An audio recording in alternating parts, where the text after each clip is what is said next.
Let's get some independent analysis now. David Collins joins us from the City University of London. He's a professor of international economic law. And David, so much to get through. You may keep your answers brief as far as I'm concerned. Okay. First of all, really, it's the only thing that matters now. I mean, the European Union's approved it, the Cabinet approved it a couple of weeks ago. Only thing that matters is trying to get this through the Parliament, and right now the numbers don't look good. Is that right?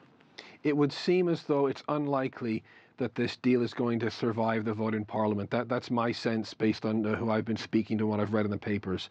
So I have a strong feeling that it will not get through. What about the feeling that Theresa May might get it through on a second attempt on the basis that a Labour government under left-winger Jeremy Corbyn is viewed by many people in the UK as unwelcome and unhelpful at this time? Well, I think you're absolutely right that a Jeremy Corbyn Labour government would be very unwelcome and very unhelpful, but I don't know that that would be enough to get it through. In fact, I think what the alternative would probably seem to be would be to try to have another Conservative leader secure a better deal, or to try to pressure Theresa May to go back to Brussels and get a better deal, which the EU negotiators seem to be saying is unlikely. Right. We don't know whether that's true or not. Now, the Prime Minister's case today has been that this is all there is. But I wonder, do you think, is that really true? Are there not some kind of clauses in that divorce document and the political agreement that do offer quite a lot of wiggle room? Oh, absolutely. It's a very weak deal. And I think that this is a bluster coming from the EU to say this is the best you're going to get and there's no more negotiating.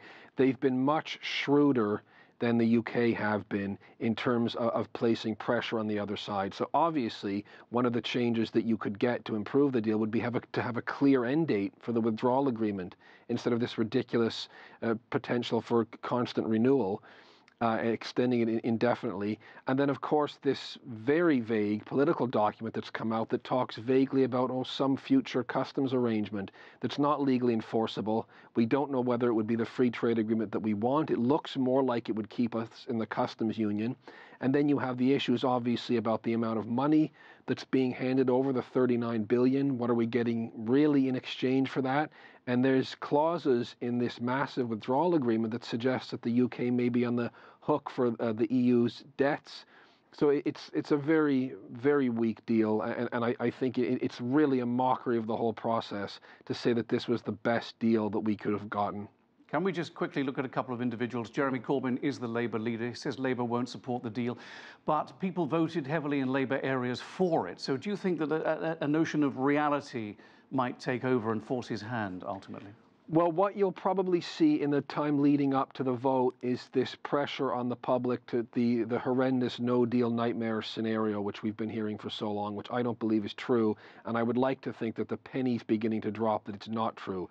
But you'll see this specter of the Armageddon no deal scaring people into voting for it. Right. And then I think for the people that are die-hard Brexiteers who you won't convince, that probably realize the no deal wouldn't be bad, they're going to be scared into thinking that the alternative is, well, we're going to just stay in the EU, and how do you like that? Okay. So that's probably the tactic. And just quickly, the Democratic Unionists, they're propping up Theresa May's government.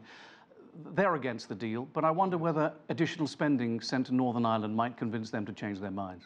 Oh, no, I don't think so. I think this is quite a bit more than simple spending. This is the fundamental fabric of the United Kingdom. And the deal as it's envisioned would ultimately, it would have to carve off Northern Ireland. There doesn't seem to be a solution out of it. This is what the EU seems to want. I don't think any amount of money, any realistic amount of money would address those concerns. And just very quickly, were you surprised to hear Richard say that the British people are not really paying too much attention to all of this? That the biggest decision that the government there's probably ever going to have to make, and the British people aren't paying close attention? No, I'm not surprised. Myself, probably a bit like you, I tend to live in this bubble where I read the Financial Times and whatnot and speak to people in London, and that's the little world I inhabit. Most people aren't particularly bothered by it, and I think maybe they're the ones we should be listening to, actually. Listen, thank you very much indeed for that analysis, David. We're most grateful. Thank you so much. Thank you.